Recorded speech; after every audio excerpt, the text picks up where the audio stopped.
Ողջույն, այսօր Սիվնեթի տաղավարում զրուցել եմ եւ հյուրընկալել եմ ազգագրագետ Արսեն Հակոբյանին։ Բարև ձեզ, պարոն Հակոբյան, շնորհակալություն մեր հրավերը ընդունել։ Ես էլ եմ շնորհակալ։ Մենք նախապես ձեզ հետ քննարկում էինք խոսել հետպատերազմական մեր իրավիճակում առաջացած գաղափարական խոսույթների մասին, ասենք 4-րդ հանրապետություն, 7-րդ հանրապետություն եւ այլն հարակից թեմաների, բայց այս վերջերս նաեւ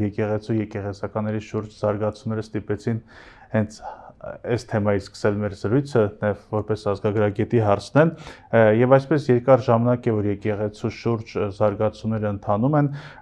եւ հարաբերությունները բարձ է որ հայտնի է որ հարթ չեն, եւ այս ամիսների կտրվածքով առնվազն կուզեի հարցնել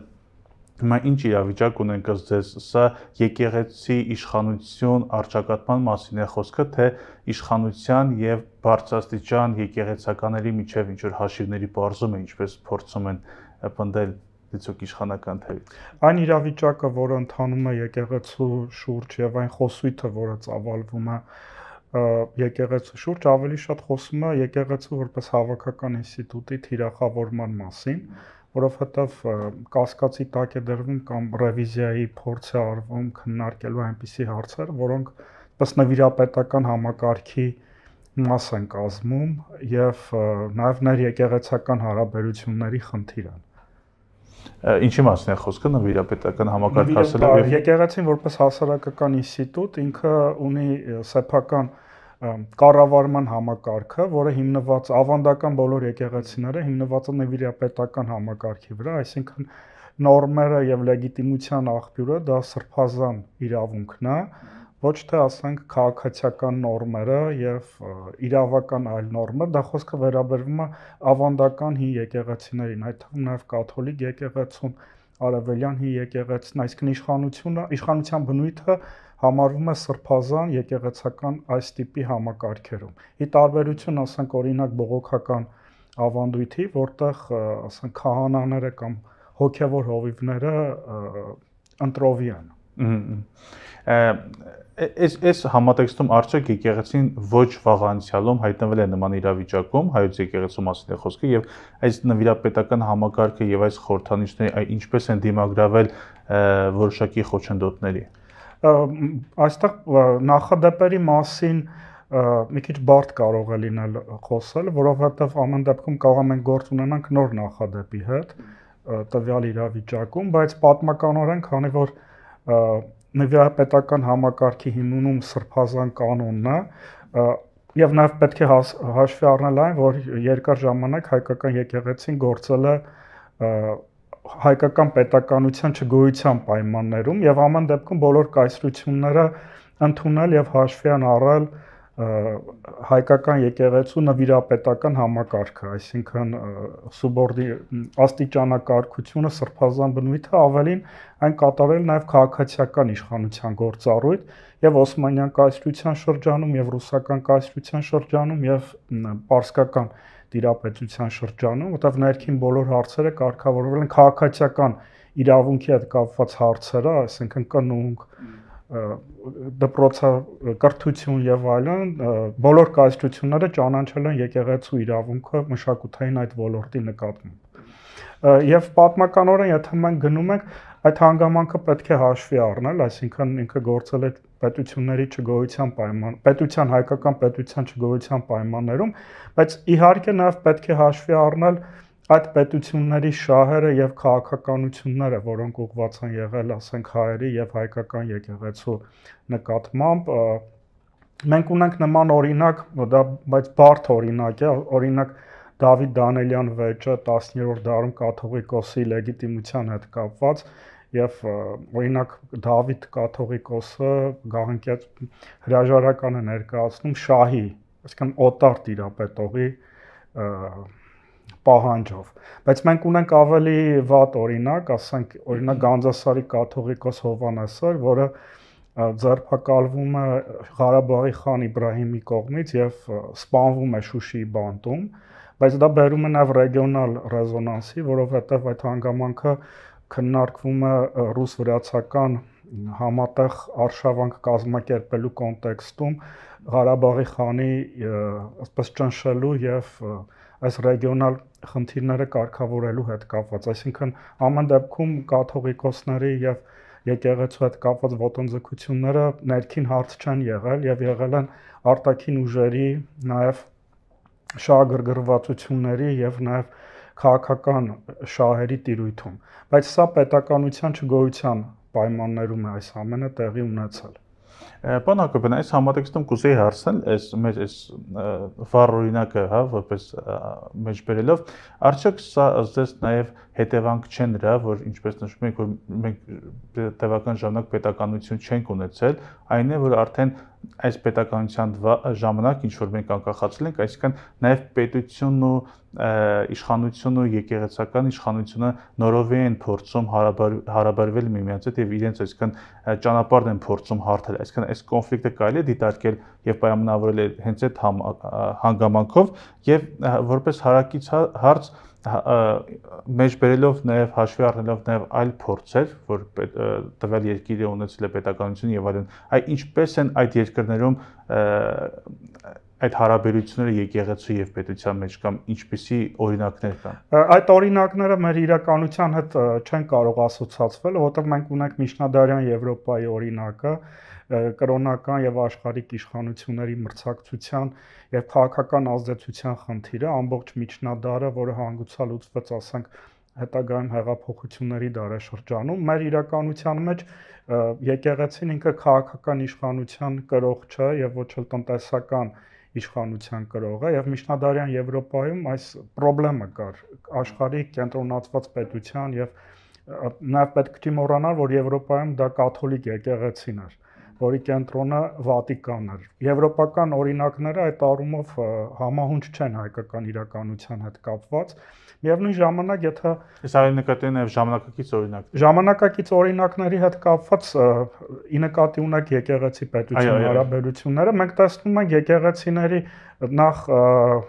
ասես հակադրություններ քաղաքականության մեջ եկեղեցի պետություն ոնց որ թե ժամանակակից աշխարհում չի երևում։ Ինչի հետևանքով չի երևում։ Որովհետև նախ ավելի ճանապարհ են անցել միմյանց հետ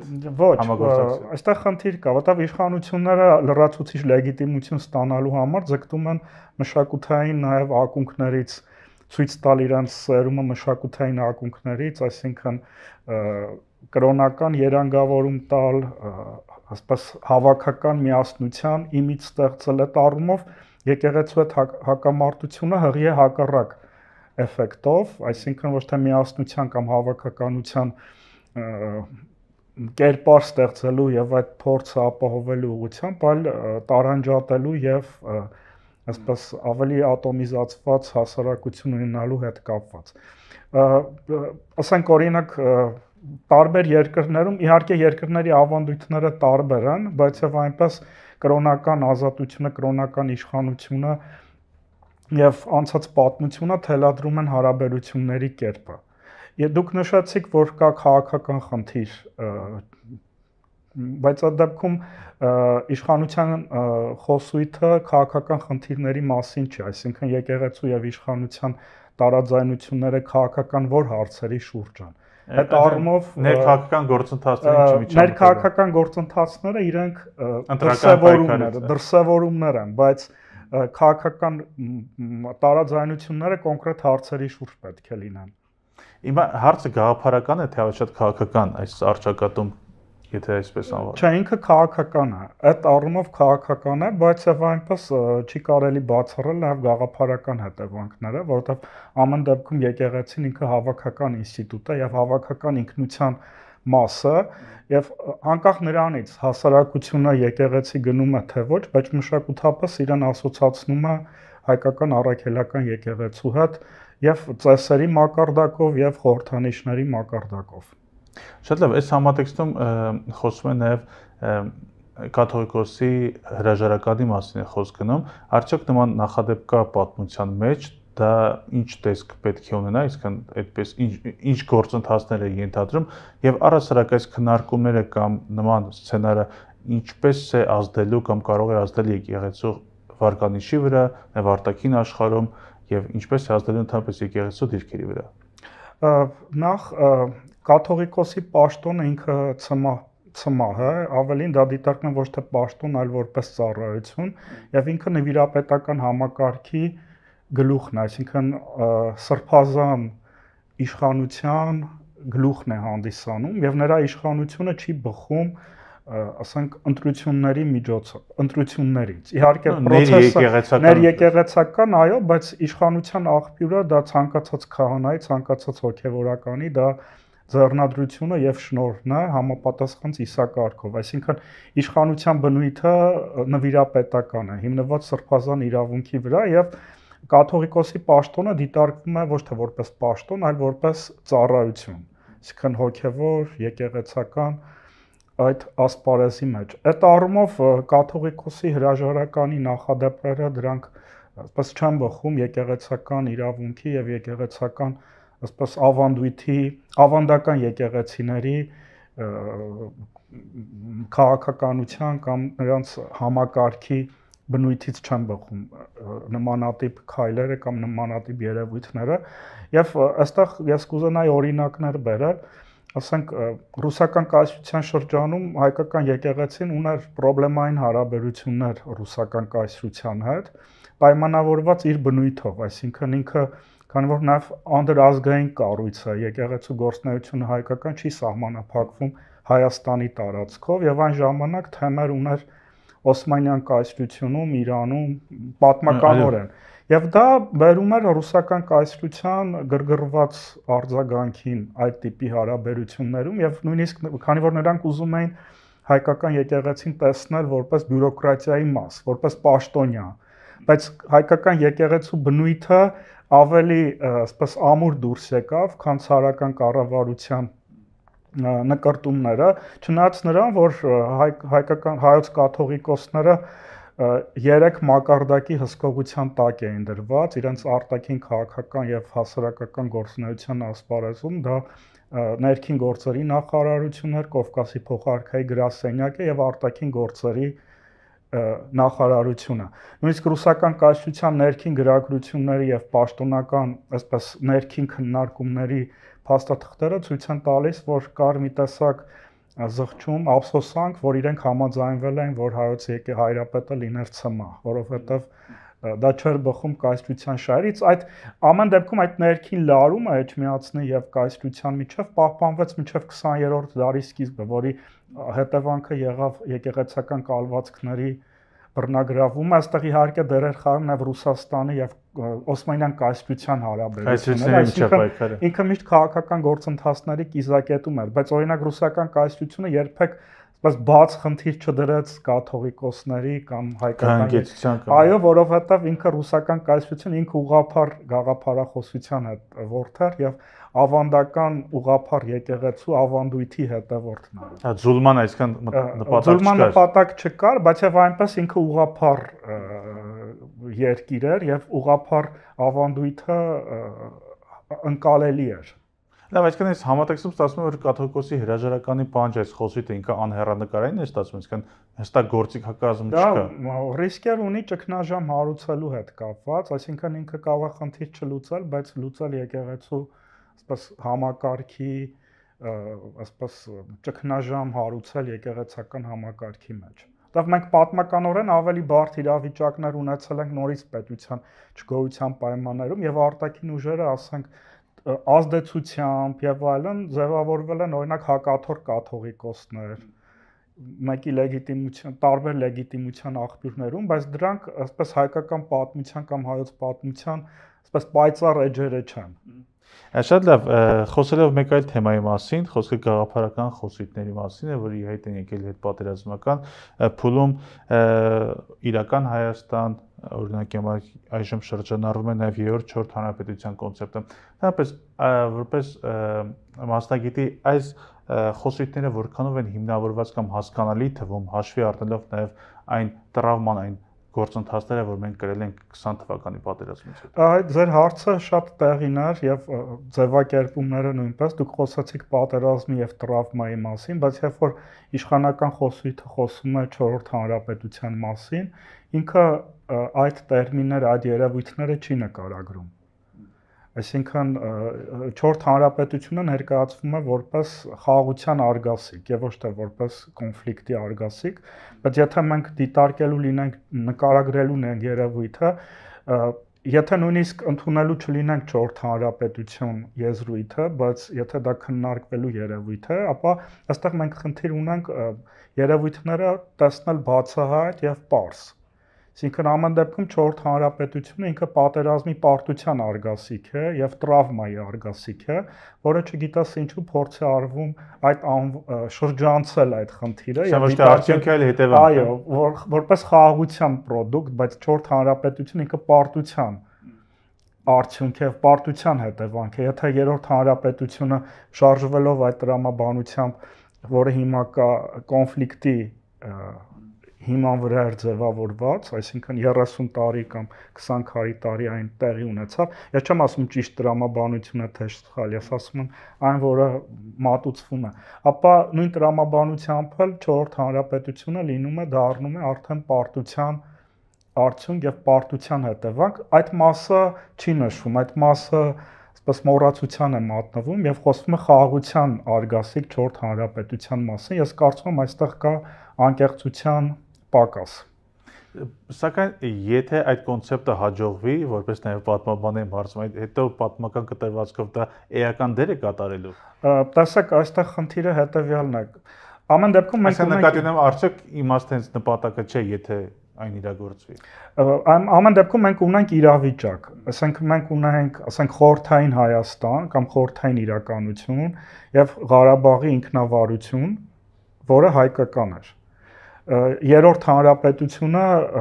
ուներ դե ֆակտո միասնական համակարգ, այսինքն ԼՂՀ-ն դե ֆակտո հայկական պետություն էր եւ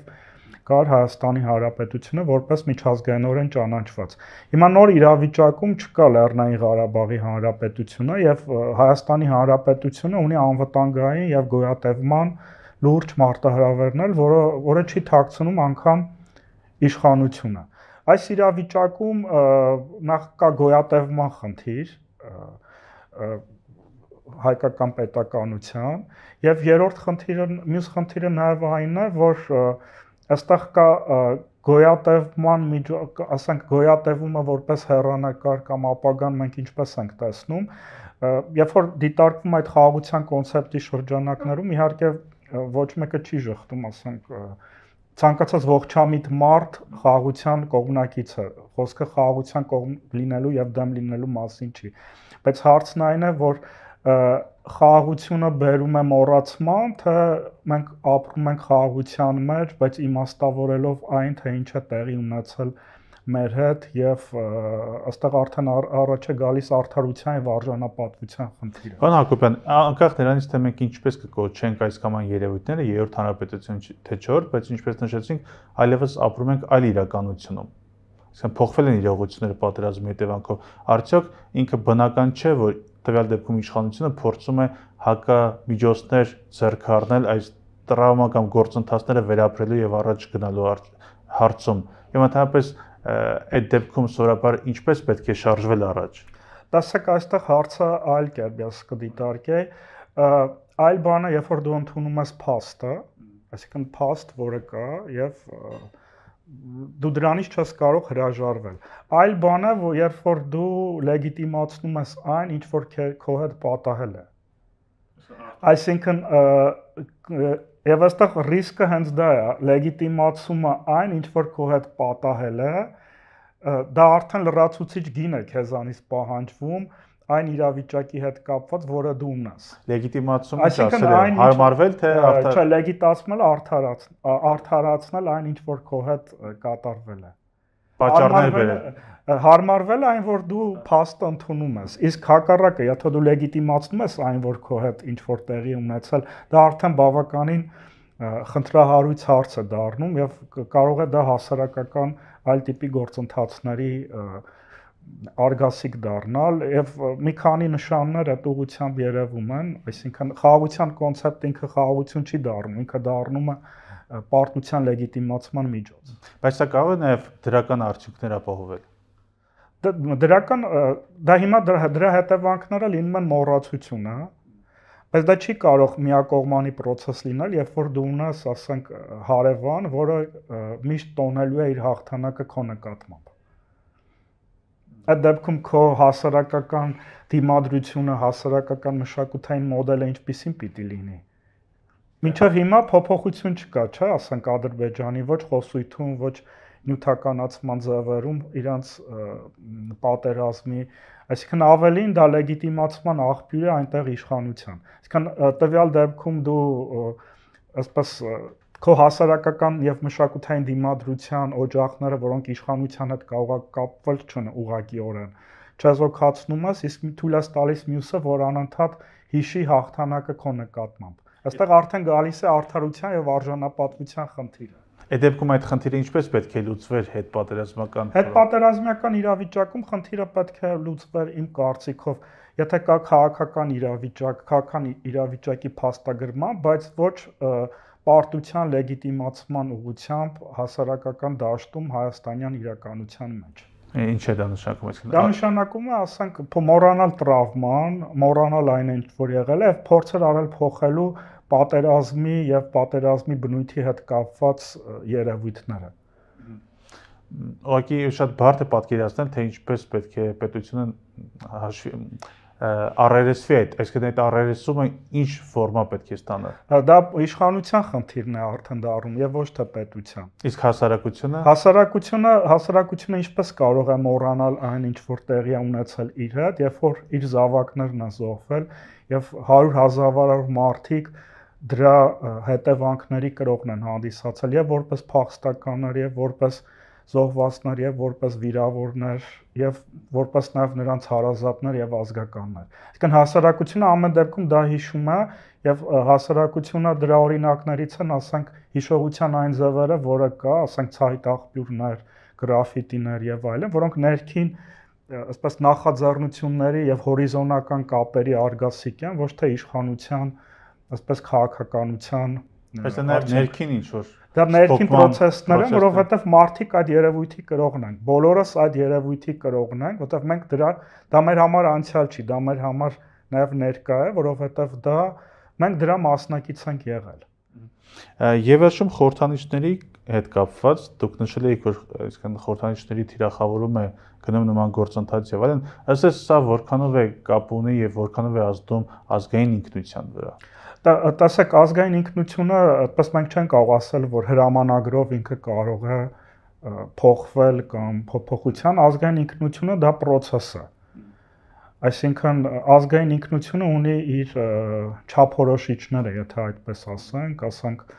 անցյալի շուրջ ընկալումների միասնականություն, պատմական միասնական հիշողության, առանձին կետերի շուրջ համերաշխություն, ասենք լեզվի, նաև այլ տիպի խորհրդանիշների, հայկականի դեպքում նաև եկեղեցի եւ այլն եւ այլն։ Այսինքն ազգային ինքնության process-ները իրենք դինամիկ են եւ ասենք կարճաժամկետ ժամանակաշրջանում մենք չենք կարող ասենք փաստագրել կամ հաստատագրել այդ փոփոխությունները։ Մենք կարող ենք տեսնել, ասենք, իշխանության կամ նարատիվների փոփոխություն, բայց դա ինչքանով է դա ազդել կամ ազդում հասարակության վրա, դա ուրիշ խնդիր է, բայց երբ որ մենք խոսում ենք ազգային ինքնության մասին, մենք ի նկատի ունենք հավաքականությունը եւ ոչ թե իշխանությունը, այսինքն իշխանության նարատիվները այլ խնդիր են, հասարակական ընկալումները եւ հասարակական գիտակցության ձևերի, հասարակական ինքնության փոփոխության ձևերը այլ խնդիր են։ Այսինքն հնարավոր է չազդի ազգային ինքնության փոփոխության այդ մտածելակերպը։ Նախ հնարավորության մասին գործընթացների արդյունքում մենք դա կարող ենք տեսնել, բայց հաշվի առնելով, ասենք, օրինակի համար մարդկանց հիշողությունը, կապը եւ այլն, դա կարող է հասարակական հարաբերությունների վրա չառնի, բայց իշխանության համար դա ինքը քաղաքական ծրագրային խնդիր է, ոչ թե ասես նոր քաղաքական ծրագրային խնդիր է դառնում, ոչ թե օբյեկտիվորեն բխված, ասենք, նոր ինքնություններ կամ նոր չափորոշիչների ներդրում։ Բայց հնարավոր է որ հասարակությունը էլ հարմարվի նոր իրողություններին։ Նախ պետք է հասկանալ այդ նոր իրողությունները որոնք են խորհրդանիշների հետ կապված։ Ասենք, օրինակ, մենք ինչ օրինակ կարող ենք բերել ինքնության նոր սիմվոլի հետ կապված, որը իշխանությունն է առաջարկում։ Նա Արարատ Արագածի հակառակ։ Արագածը չի կարող ինքնության մաս դառնալ, որտեղ խորհրդանիշը ինքը ոչ թե Արարատը նրա համար խորհրդանիշը ոչ թե նրա համար, որ ինքը հայկական բարձրավանդակի ամենաբարձր լեռն է, որտեղ իր հետևը ինքը ունի պատմություն։ Չէ՞, սկսած դեռևս միջքրիստոնեական ժամանակաշրջանից որպես սրբազան լեռ, հետո քրիստոնեական շրջանում եւ մարմնավորում է նաև կորուսյալ հայրենիքի գաղափարը։ Իսկ նույն հազարամյակում Արագածը մշակութային կյանքը, որ այս տարածքում ընթացել է, Արագածը նմանատիպ ֆունկցիա եւ գործառույթ ձեռք չի բերել։ Ման պատմություն չունի իր հետևում ինչպես։ Նրա պատմություն չունի, ավելին ես կարող եմ այլ օրինակ բերել, ասենք Արագածի պատկերով վերանորոգումներ եւ այլն մենք չենք ունեցել, բայց մենք ունեցել ենք, ասենք, նույնիսկ նախախորհրդային եւ խորհրդային շրջանում Մայր Հայաստան գորգապատկերով վերանորոգումներ, որտեղ մարդիկ իրենց տան մեջ տները, բնակարանները վերանորոգել են այդ պատկերով, այսինքն Արարատը, Մայր Հայաստանը լացումը եւ մայրաքաղաքների ավերակները, դա հայտնի պատկեր է, բխել է գորգից եւ դառել է վերանորոգման ատրիբուտ շատ բնակարաններում։ Ասեն խորհրդանիշները բնականաբար միայն պայմանավորված չեն աշխարհագրական տեղանք։ Այո, եւ դրանք նաեւ տարածվում են հասարակության մյուս շերտերի շրջանում, որը դրա ցուցիչն է, այսինքն խորհրդանիշը եւ հասարակությունը այստեղ համահունչ են։ Շնորհակալություն զրույցի համար։ Շնորհակալ եմ ձեզ։